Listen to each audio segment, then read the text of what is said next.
We're following breaking news at 5. Shots fired south of Atlanta. Tonight, we know state investigators are looking into what started a disturbance that led to a shooting involving police. Thanks for joining us. I'm Sydney Stallworth. The shooting took place in a rural area along Brannan Road, north of McDonough in Henry County.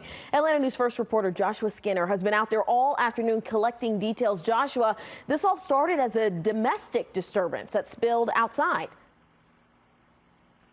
Yeah, and it began not long after sunrise along this fairly rural stretch of Brannan Road. There's Highway 23 right up the road, which is why cars are continuing to go by here. But there's not much out here except for a few houses. This White House that you see right here is where it all happened. Police received the call about 8:45 this morning, came out here to a call of a domestic disturbance, found a man with a shotgun out on the porch. They then began to talk to that man, told him to put the gun down.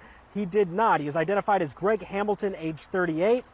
At some point during this confrontation with police, one of the officers fired his weapon and struck Hamilton. He was taken to the hospital. We do not have a word on his condition or which hospital he was taken to. Now, this investigation still underway, and we have seen people move in and out of the house. We believe one of the neighbors tells us they might be related to Hamilton, the man who was shot, but we have not been able to confirm that. They have declined to speak on camera. Now, what makes this even more interesting is this is now the second shooting that's taken place, officer-involved shooting in Henry County just this weekend. A teenager was shot in Henry County by police during another domestic disturbance call when he was wielding a knife inside a home.